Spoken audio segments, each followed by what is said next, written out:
Le Paris Saint-Germain est allé s'imposer 3 buts à 1 à Lille hier soir pour le compte de la 3e journée de championnat. L'occasion ce matin de revenir sur ce match qui a été assez mouvementé.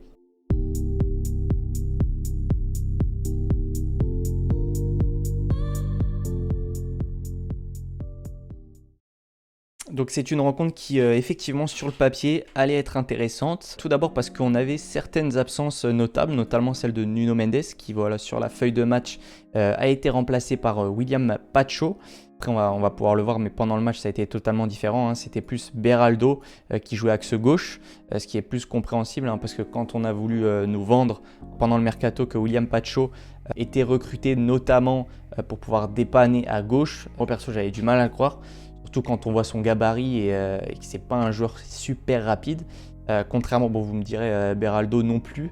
Mais au moins, il a une qualité de relance assez intéressante pour pouvoir jouer à gauche. Et donc aussi, l'absence de Gonzalo Ramos, qui était, elle, assez notable pour le coup, qui s'est blessé pour un long moment. Et donc, Asensio qui prend sa place. Je pense qu'il va rester un bon moment en place parce que hier, il a fait un très très bon match. Vous allez le voir. Évidemment, je vous ai mis une petite image de Zegrova juste avant le coup de sifflet de l'arbitre parce que c'est un joueur qu'il faut suivre, qui est un joueur qui est très très intéressant du côté lillois et qui peut faire beaucoup de mal. Et c'est un peu un duel qui était attendu. Moi, Zegrova face à Beraldo. J'avais un peu peur des dégâts quand même. Alors la rencontre commence doucement sur un petit rythme. On peut voir déjà dans un premier temps une certaine animation de l'équipe de Luis Enrique. Alors je vous ai mis directement cette petite image où on voit bien les deux équipes en place avec le système de Luis Enrique. On peut retrouver ici le milieu de terrain sous forme de triangle avec Vitinha qui évoluait la plupart du temps devant la défense. Warren et Neves, il y a eu beaucoup de permutations dans le match, notamment entre Warren et Neves que j'ai trouvé assez intéressante. Vitinha en chef d'orchestre juste ici. Ici Pacho, Marquinhos, Beraldo axe gauche et j'attire votre attention sur le positionnement de Hakimi qui est franchement... après je pense que c'est pas une nouveauté parce que déjà la saison dernière on avait l'habitude de le voir au milieu de terrain lorsqu'on était en possession. Mais là, franchement, c'est vraiment beaucoup plus poussé juste ici au milieu de terrain qui vraiment rentre dans l'axe et délaisse un peu ce couloir-là, qui ramène un joueur de plus au final dans l'axe qui est vraiment intéressant, notamment avec la possession du ballon.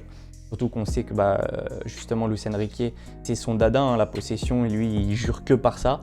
Donc forcément, rajouter un joueur de plus dans l'axe, ça peut être que positif. Et c'est quelque chose que on voit dès le début du match, donc ça veut dire que c'est travaillé. Rien de particulier à noter sur ce début de rencontre, mis à part effectivement Vitinha qui a l'air de continuer sur sa lancée, sur ce très bon début de saison. Notamment là, on peut le voir, vraiment la plaque tournante devant la défense, au milieu de 4 Lillois qui va sans problème pouvoir distribuer des ballons. Et ça va être ça tout le match. Il a fait un très très bon match Vitinha d'ailleurs, on y reviendra. Hop. Juste ici, ça c'est quelque chose de très intéressant que j'avais noté pendant le match. Je me disais, ah tiens, c'est justement cette ligne de 3 défenseurs en position de conservation. Et donc cette situation, elle est très intéressante parce que vous pouvez voir Beraldo ici qui est vraiment très axé, très axial par rapport à justement Marquinhos, Pacho. Ils sont tous les trois très axés et ça nous fait une sorte de 3-5-2 en possession du ballon avec ici Asensio, il me semble, non Asensio ici, Neves et Dembélé plus loin.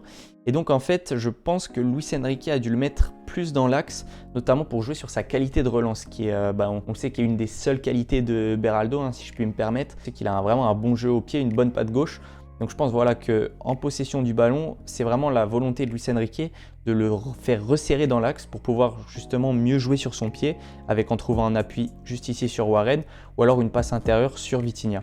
Il faudra attendre la 8e minute de jeu pour voir la première occasion parisienne avec Dembélé qui est plutôt en jambes, j'ai trouvé sur le début de rencontre qui était assez remuant. Et après c'est du Dembélé, c'est beaucoup de percussions sur le côté et pour amener une frappe qui malheureusement était une frappe encore sur le gardien. Voilà, ça c'est quelque chose qui est vraiment difficile avec Dembélé, c'est sa frappe de balle et sa finition, c'est vraiment compliqué surtout que ça fait longtemps que ça dure, longtemps que ça s'améliore pas. Même si l'année dernière on a eu quelques buts intéressants de sa part, c'est quand même dommage d'avoir un ailier droit avec sa qualité technique qui finalement pas si décisif que ça. Je vous ai mis une petite image à la 11e minute parce que c'est vrai que depuis le début du match, le début de la rencontre, le Paris Saint-Germain maîtrise à la possession du ballon mais n'est pas forcément dangereux. Malgré cette petite frappe que je vous ai mis juste avant de Dembélé, il n'y a pas vraiment eu d'occasion.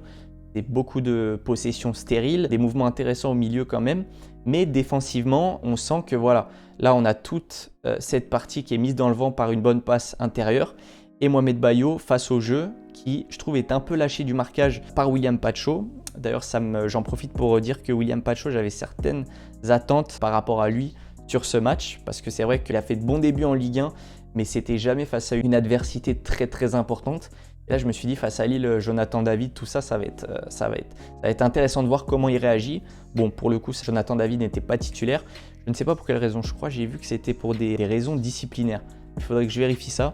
Mais donc bon, c'était Mohamed Bayo. Et là, je trouve que voilà, c'était une petite action que je vous ai mis, rien de très très grave. Qu'il était un peu loin du marquage. Parfois, il a de petits sauts un peu Kipembe en fait. J'ai vu beaucoup de comparaisons avec Kipembe.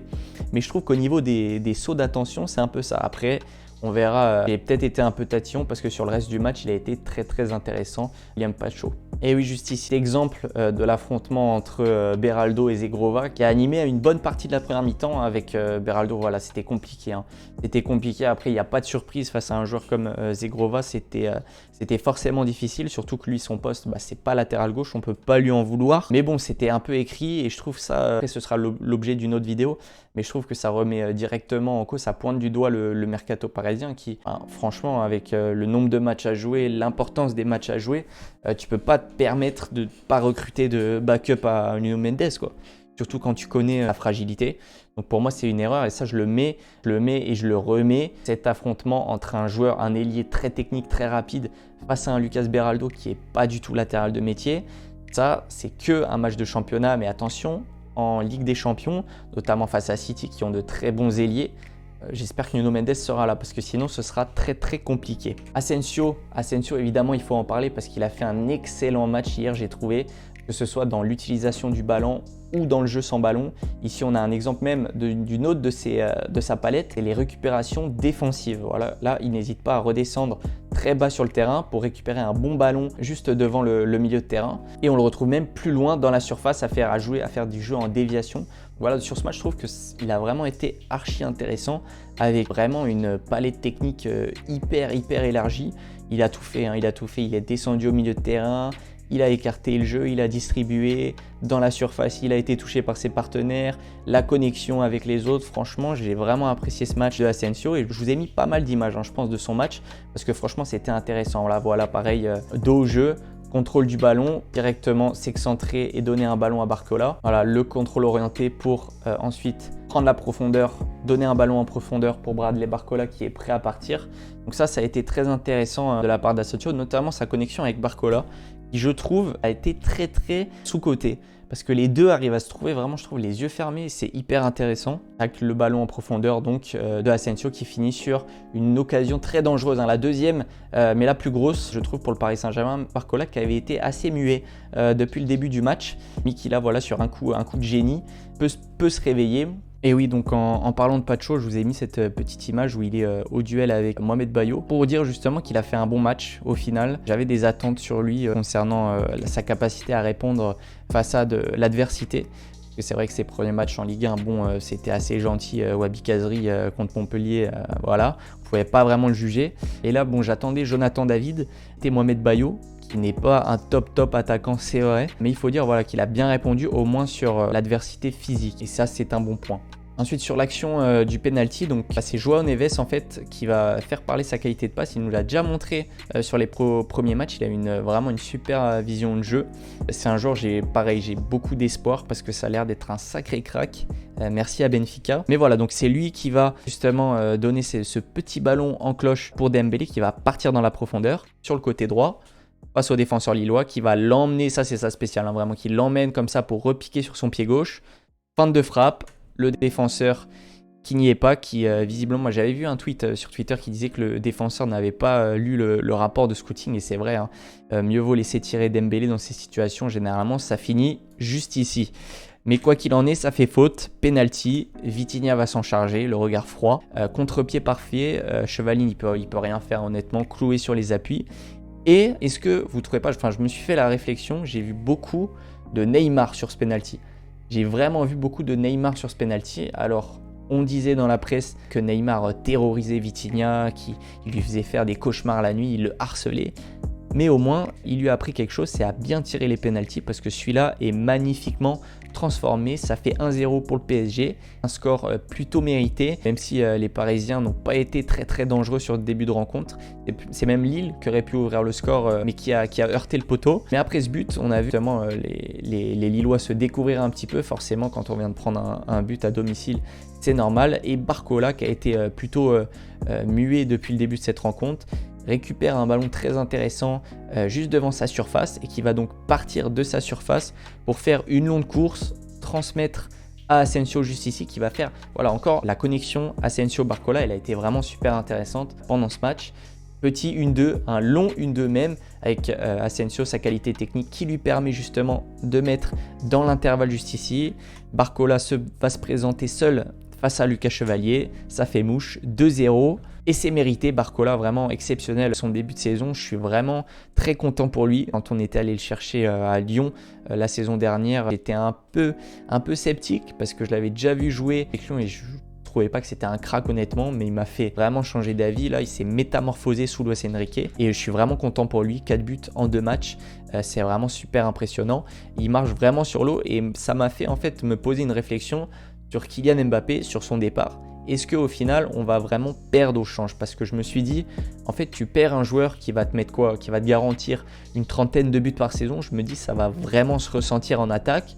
Mais sur les 3 premiers matchs de la saison, 4 au Havre, 6 contre Montpellier et 3 ce soir contre Lille, ça te fait beaucoup de buts sans Kylian Mbappé, des buteurs un peu différents de partout. Je pense qu'au final tu perds pas trop au change, même si pour moi tu aurais dû évidemment recruter à ce poste là. Ça fait donc 2-0 pour le PSG, Lille qui va donc prendre un coup sur la tête, là franchement 35e minute, ce but de Barcola qui va faire mal. Les Lillois qui étaient plutôt bons, j'ai trouvé, dans cette première partie de rencontre, mais qui là vont prendre un petit coup sur la tête, notamment Zegrova qui va avoir du mal face à Beraldo. Là je vous ai mis un petit exemple d'un duel remporté par le défenseur brésilien qui a vraiment souffert, mais on a observé une petite alternance entre les rôles vers la mi-temps, tout ça, où Zegrova avait plus de mal à passer. Bon, évidemment il suffit que je dise ça pour que derrière je vous ai mis juste une petite image où Zegrova éteint littéralement Beraldo, qui est assez naïf, je trouve, dans ses défenses. C'est assez compliqué, même il a une bonne qualité au pied, ça je l'ai déjà dit, mais défensivement c'est vrai que c'est limité quand même, même pour la Ligue 1, c'est pas fameux. Alors en plus en Ligue des Champions, j'ose pas imaginer ce que ça va donner. On l'a déjà vu, il avait fait un bon match contre la Sociedad l'année dernière, donc ça c'est vrai qu'il m'avait assez impressionné. Et non, c'est vrai que je me questionne toujours un peu sur l'utilité de ce recrutement. Donnarumma aussi, Donnarumma, je voulais en parler, qui a été rassurant, moi j'ai trouvé sur cette rencontre, qui prend en fait en maturité, qui prend en âge aussi forcément, et qui fait beaucoup moins d'erreurs qu'avant, j'ai trouvé en tout cas. De mémoire, c'est la première saison en fait, il faisait une erreur limite par rencontre, quoi. Il faisait beaucoup d'erreurs, et là j'ai trouvé sur ce tir de Thiago Santos qui vient le chercher, bon arrêt, il bouge pas, solide sur les appuis, et j'ai trouvé ça super bien en fait pour l'avenir, tout simplement. Le PSG termine tranquillement cette première période que j'ai trouvé plutôt bonne pour le coup, une vraie bonne première mi-temps, même si c'est vrai qu'on n'a pas eu énormément d'occasions. On a été très clinique en fait devant le but, c'est ça que j'ai apprécié en tout cas. Et je vous ai mis ce dernier plan de la première période avec notamment Barcola qui redescend très bas pour venir récupérer un ballon devant sa surface. Et ça c'est quelque chose vraiment qu'on n'a pas l'habitude de voir au PSG. À l'époque de Neymar, Messi et Mbappé, c'est les retours défensifs des attaquants, et ça fait vraiment plaisir, surtout pour Barcola qui en fait ajoute ça à sa palette, tout simplement. Ça fait vraiment de lui un joueur très complet aujourd'hui et qui est très important pour le système de Luis Enrique, notamment axe gauche où les retours défensifs sont très importants, parce que normalement c'est Nuno Mendes en poste qui est un latéral très offensif, donc il y a forcément besoin des retours de Barcola à ce niveau-là. 2-0 à la mi-temps, c'est le score plutôt mérité je trouve, mais plutôt flatteur.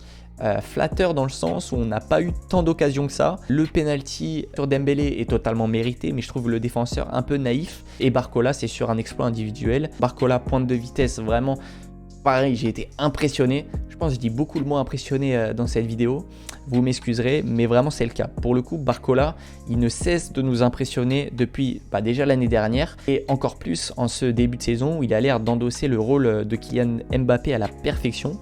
Et donc là où il va prendre, vous voyez, il a un bon mètre, je pourrais mettre encore l'image arrêtée un peu avant pour vous montrer qu'il a facilement 1 ou 2 mètres de retard, mais qui va finalement prendre l'avantage sur le défenseur lillois pour retrouver à la fin de l'action, à la finition, Asensio qui va décrocher une belle frappe du gauche, malheureusement trop centrée sur Lucas Chevalier, qui a aussi fait un bon match. J'ai trouvé que sans lui, le score ne serait pas pareil.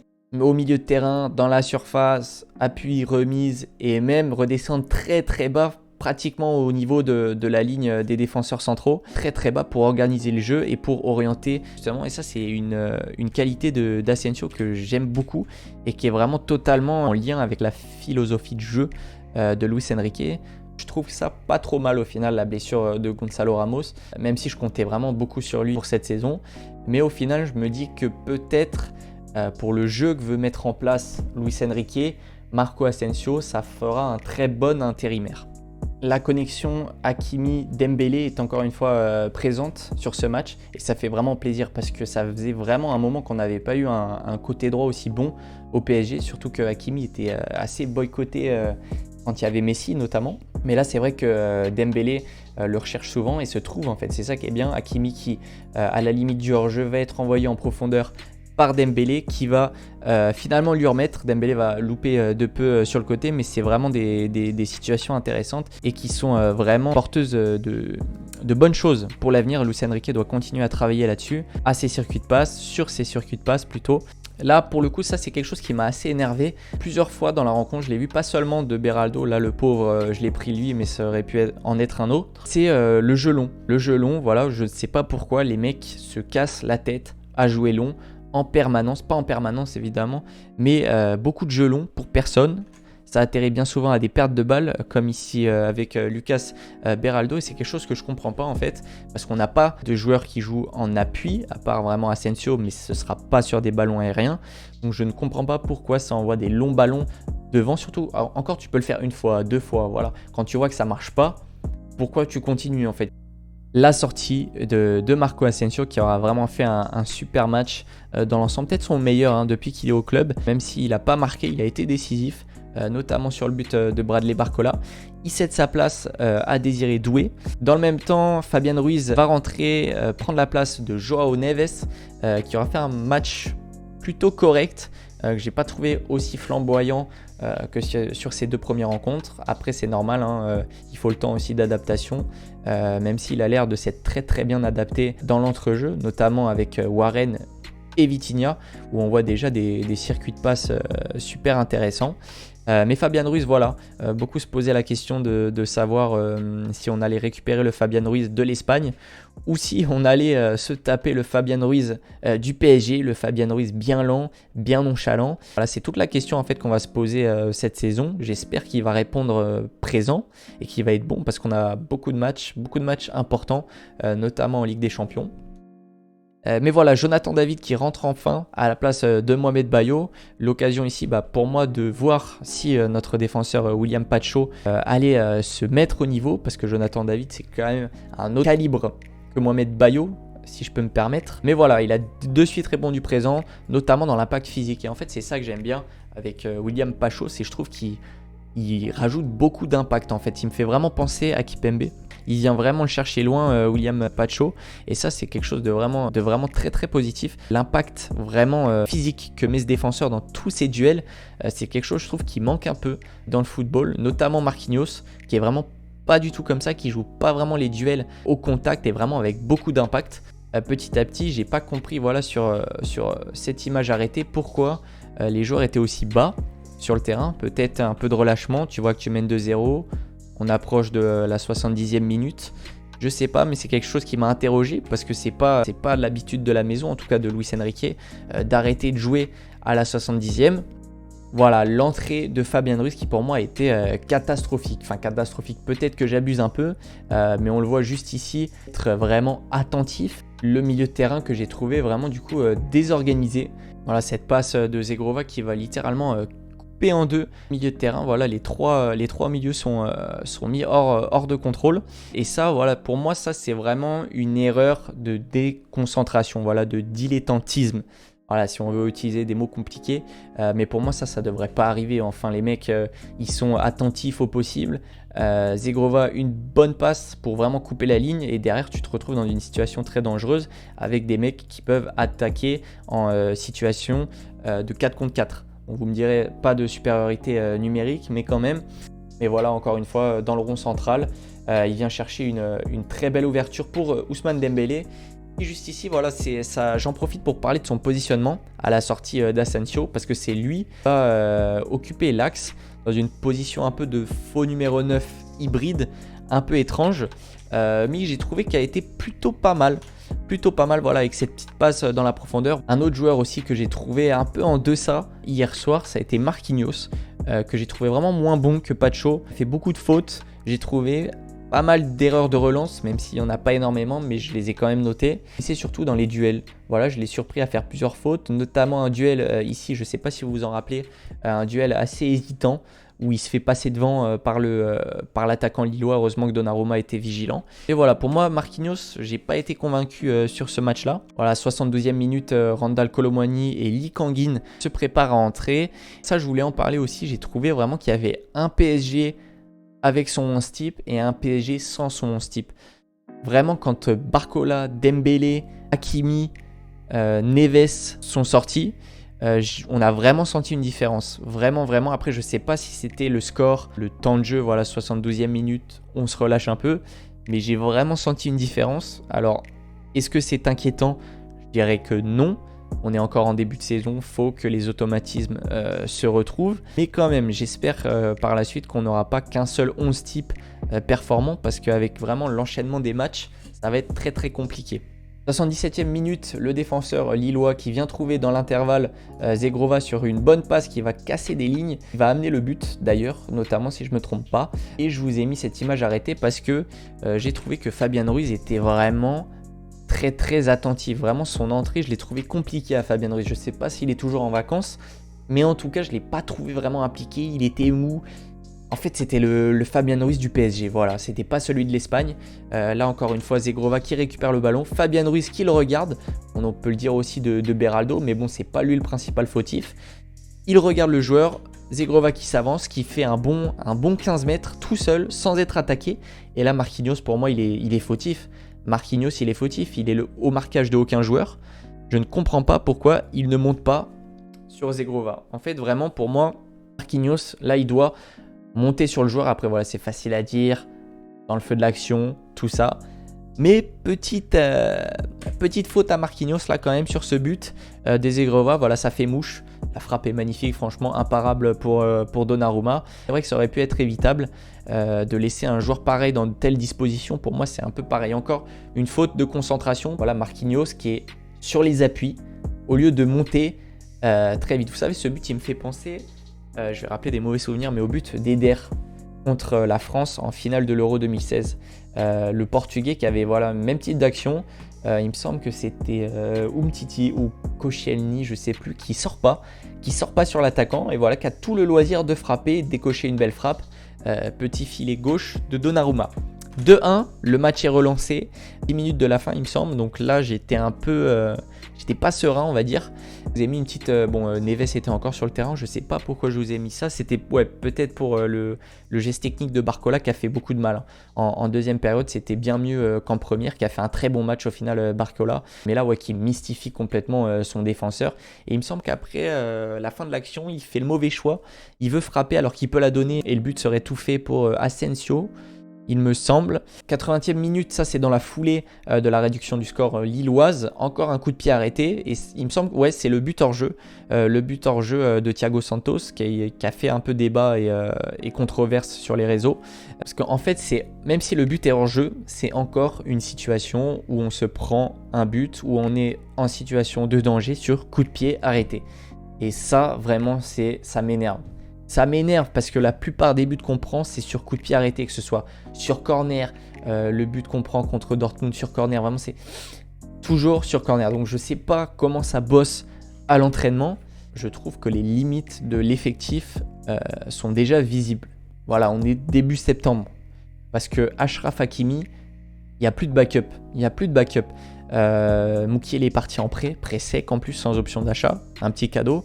Il n'y a plus d'alternative en fait, au même titre que Nuno Mendes qui a seulement Beraldo qui n'est pas un latéral gauche de métier. Pour moi ça c'est vraiment alarmant en fait, c'est pas possible quand tu ambitionnes de remporter tous les trophées, tu ne peux pas te retrouver avec deux latéraux pour faire la saison. Surtout qu'on l'a vu après, du coup c'est Warren Zaïre-Emery qui a dû le remplacer dans le couloir droit, qui n'est pas du tout son poste. Tu peux pas bricoler en fait toute la saison, c'est pas possible. Quand tu regardes tous les effectifs des grandes équipes en Europe, c'est des effectifs très complets, c'est des effectifs qui sont étudiés, qui sont bâtis en fonction d'eux. Nous, tu as un peu l'impression que ça navigue à vue en fait. Ça. Bon bref, ça ce sera le sujet d'une prochaine vidéo de toute manière. 88e minute, l'entrée de Lee qui a fait du bien. J'ai trouvé notamment dans cette récupération devant la défense où on était assez en difficulté. Après le but lillois, c'est vrai que j'ai eu un peu de soucis. Je sentais venir l'égalisation, mais finalement voilà, là ça fait du bien de faire entrer des joueurs techniques et à l'aise qui peuvent te faire des sorties de balles comme la sienne, qui vont déboucher voilà, sur une très bonne passe vers Désiré Doué. Et là, je trouve perso, là, ça sent qu'il n'est pas encore en totale confiance, Désiré Doué. Parce que là, pour le coup, à Rennes, il aurait joué le face-à-face, face aux Lillois. Tu sens que vraiment, il vient d'arriver, il prend ses marques, il veut bien faire les choses. Et il les fera très bien puisque le troisième but parisien viendra de sa part. Voilà, il a bien eu Thomas Meunier qu'on salue. On salue. Bonne récupération dans le dos de Thomas Meunier. Le centre pour Kolo Muani qui va finalement faire le break. 3-1 à la 92e minute. Ça sonne très certainement la fin du match à ce moment-là. Les Lillois qui poussaient pas mal pour revenir et qui finalement sont punis sur encore une fois vraiment un très très beau centre. Encore un très bel exploit individuel. Doué puis Kolo Muani. Et ça me fait plaisir pour Randall qui a fait une bonne entrée. J'ai trouvé, et ce but qui va, j'espère, lui redonner confiance parce que c'est vraiment compliqué depuis son arrivée au club et c'est un joueur que malgré ses qualités techniques très, très discutables, c'est un joueur qui a l'air d'avoir bon fond et donc que j'ai envie de soutenir tout simplement. Et voilà, 3-1, score final pour les Parisiens qui ont globalement bien maîtrisé leur rencontre face à une opposition de niveau Ligue des Champions quand même, il faut le souligner. J'ai pas été déçu franchement par ce match, j'en attendais beaucoup, des buts. Il y a eu aussi, on a vu des choses tactiques intéressantes qui étaient en plus dans la continuité de ce qu'on a vu l'année dernière. Donc ça fait plaisir. On sait qu'au PSG, on a l'habitude des changements tous les ans. Donc là, ça fait plaisir. On va pouvoir voir un coach qui vraiment façonne son équipe à son image et qui met en place un vrai plan de jeu.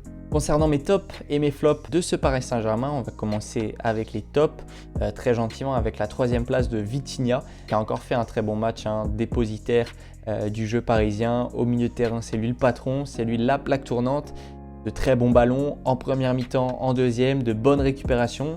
Voilà qu'il continue, toujours dans la lancée de sa première partie de saison et de la saison dernière, où vraiment ça a été le meilleur parisien pour moi.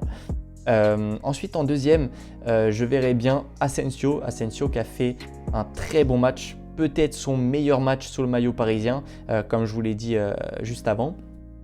Que ce soit dans l'utilisation du ballon, dans l'utilisation du demi-espace, dans l'intervalle, c'était vraiment un match super impressionnant, super intéressant de la part de Marco Asensio qui nous a vraiment, de toute façon il n'y avait pas de doute que c'était un très bon joueur, que ce soit à Madrid, mais c'est toujours un joueur dont j'ai trouvé qui choisissait un peu ses matchs en fait. C'était surtout ça qui posait problème avec Asensio.